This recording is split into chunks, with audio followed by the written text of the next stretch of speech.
고령화와 함께 만성질환 환자가 늘면서 혈관 질환은 이제 우리 삶에 큰 부담이 되고 있습니다. 심장과 뇌로 가는 혈관뿐만 아니라 폐로 혈액을 전달하는 혈관에 문제가 생기는 폐동맥 고혈압이라는 질환도 있는데요. 폐동맥이 좁아지고 굳어지면서 심장에 큰 부담을 주는 질병으로 비교적 생소하지만 예후가 좋지 않은 희귀성 질환으로 분류됩니다. 최근 단순히 혈관을 넓히는 데서 나아가 혈관 구조 자체를 정상으로 되돌리는 접근법이 주목받고 있는데요.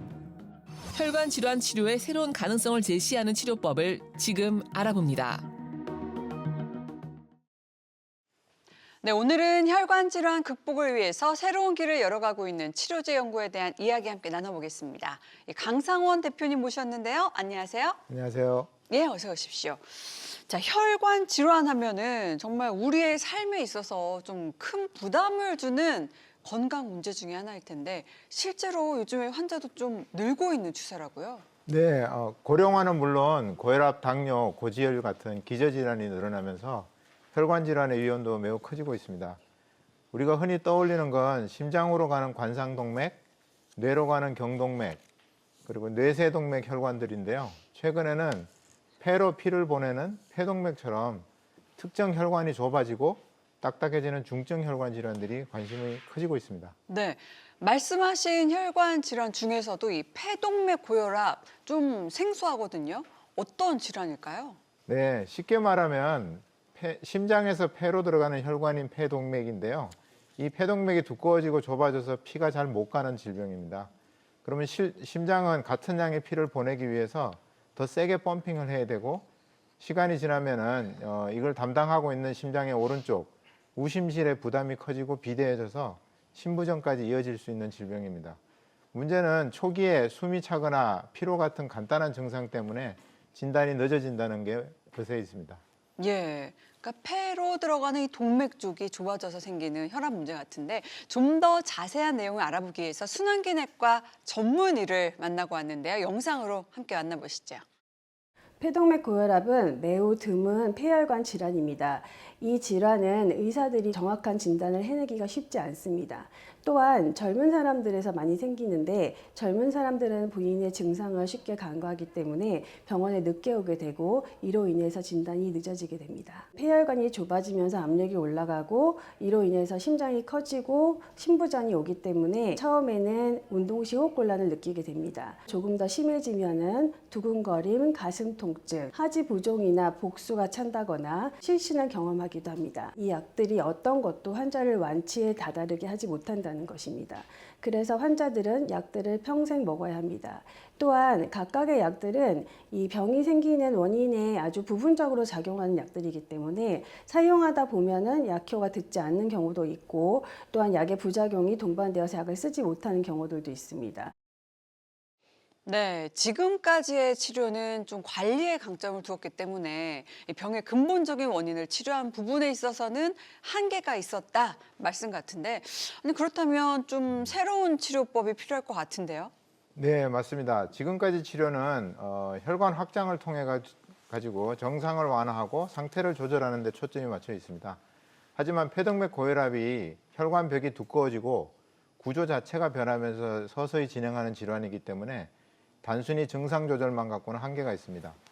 정상 혈관처럼 두꺼워진 혈관벽을 다시 얇게 만들어야 하고 혈관 안쪽에 내피층이 건강하게 유지되는 혈관의 정상화가 이루어져야지 근본적인 치료가 된다고 볼 수 있습니다. 네. 이를 위해서는 혈관이 왜 그렇게 변하는지 세포 간의 신호 전달 체계를 이해해야 하고 그 신호의 균형을 정밀하게 조절하는 새로운 치료 접근법이 필요합니다. 네, 방금 이 혈관의 신호 전달 체계에 대해서 한번 말씀을 해주셨는데 좀 더 쉽게 설명 한 번 더 부탁드립니다. 네, 간단하게 말씀드리겠습니다. 혈관 안쪽에는 내피세포라는 게 듣고 있는데요. 여러 자극이 쌓이면 이 내피가 손상되면서 문제가 시작됩니다. 그 과정에서 활성산소가 자주 언급이 되고 있습니다. 중요한 포인트는 활성산소가 무조건 나쁜 것이 아니라는 것입니다. 정상 범위에서는 세포가 서로 소통하고 하는데 쓰는 신호 역할을 하고 있습니다. 다만 과도해지면 신호가 꼬이고 내피층이 손상되면서 혈관벽이 두꺼워지는 쪽으로 흐를 수 있다는 것입니다. 그러니까 핵심 말씀하신 내용을 정리해 보면은 이 활성산소라는 게 없애는 것이 능사가 아니라 어느 정도 좀 균형을 맞춰 나가는 것이 중요하다 이 말씀이신 것 네, 같아요. 정확합니다. 예. 일반적으로 활성산소는 나쁜 부산물로 알고 있어서 무조건 없애야 된다고 되어 있죠. 하지만 이제는 개념이 달라지고 있습니다. 몸에는 원래 균형을 잡아주는 시스템이 있고 그 균형이 깨지면서 병이 진행이 됩니다. 그래서 요즘은 이 균형을 정교하게 되돌리는 접근이 중요해지고 있습니다. 그렇다면 기존의 방식과는 좀 어떤 차이가 있을지 구체적으로 좀 설명을 더 해주시죠. 네, 기존의 치료는 여러 경로를 통해서 혈관을 넓히고 혈류를 개선해서 증상을 완화하는 데 도움을 줍니다. 반면에 새로운 접근법은 혈관벽이 두꺼워지는 과정, 즉 혈관벽이 구조적으로 변하는 것에 더 초점을 둡니다. 한마디로 일시적으로 넓히는 것에서 두꺼워진 벽을 정상화 방향으로 돌리는 것이 목표라고 볼 수 있습니다. 네. 아니, 자, 그렇다면 이 실제 연구를 통해서 또 어떤 결과가 유출이 됐는지, 얻어졌는지도 궁금합니다. 네, 천천히 설명드리겠습니다. 전임상 단계에서 환자 질병하고 유사한 동물 질환 모델을 통해 가지고 저희가 폐동맥 고혈압에서 막혀가는 혈관을 근본적으로 되돌리는 가능성을 확인하였습니다. 먼저 막힌 혈관으로 우심실 수축기압이 유의하게 감소해 심장 부담이 줄어들었고 동시에 우심실 비대가 완화되며 질환으로 커진 심장의 스트레스가 개선됐습니다. 폐동맥 혈관에서 혈관벽 두께가 감소해서 과도한 리모델링이 억제되는 흐름도 확인하였습니다. 특히 저희 개발 물질의 독보적인 장점은 혈관의 최고 방어벽인 혈관 내피 세포의 회복 신호를 강화해가지고 내피층을 재구축하는 것을 촉진한다는 것입니다.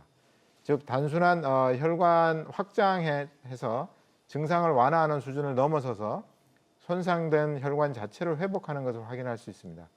이러한 기술의 차별성을 인정받아서 현재는 국가신약개발 사업의 개발 과제로 선정되었고 지원을 받고 있습니다. 그래서 이제 앞으로 글로벌 시장으로 나가서 진출할 계획입니다. 야, 이제 우리의 선진 기술이 또 글로벌로 나아간다고 하니까 더 응원하는 마음이 생기는데 이 치료 기술이 실제 환자들에게 좀 쓰이기 위해서 현재 준비 과정이 어느 단계까지 와 있는지도 궁금합니다. 네, 비임상 시험을 통해서 안전성 평가를 거쳤고요. 현재는 임상 1상 단계에서 사람에서의 안전성, 내약성, 그리고 약동성, 즉 몸에서 약이 어떻게 움직이는지를 확인하는 과정에 있습니다. 이 새로운 기전일수록 기본을 탄탄하게 해야 되거든요. 그래서 이 결과를 바탕으로 이후에 환자 대상 임상 2상을 준비하는 단계라고 볼 수 있습니다. 그렇다면 이 기술이 뭐 폐동맥 고혈압 외에도 다른 혈관 질환 같은 데도 적용이 될 수 있을지요? 네, 혈관이 좁아지고 구조가 바뀌는 질환들은 공통된 메커니즘들이 겹치기 때문에 장기적으로는 다른 동맥혈관 질환으로 확장 가능성도 연구될 수 있습니다. 다만 질환마다 원인과 환경이 다르기 때문에 임상 데이터를 기반으로 단계적으로 검토하는 게 매우 중요합니다. 네, 끝으로 앞으로 이 연구가 좀 폐동맥 고혈압 치료의 흐름을 어떻게 바꿔 나갈 수 있을지 기대의 말씀, 한 말씀 부탁드립니다. 네, 아시다시피 암, 치매, 더 나아가서 비만 치료제도 나와서 삶의 질을 향상하지만 인체 기능에서 매우 중요한 동맥혈관을 치료하는 약은 지금까지 없습니다. 폐동맥 고혈압은 고혈압으로 분류가 되어 있지만 실제로는 동맥혈관이 막히는 질병이라 이번 개발이 성공하면 우리나라에서 연구한 과학적인 결과를 바탕으로 세계에서 인정받는 동맥혈관 치료제를 개발하게 되고 전 세계 환자들에게 제공되기를 기대하고 있습니다. 네, 응원하겠습니다. 자, 지금까지 강상원 대표님과 폐동맥 고혈압 치료의 새로운 패러다임에 대한 이야기 나눠봤습니다. 고맙습니다.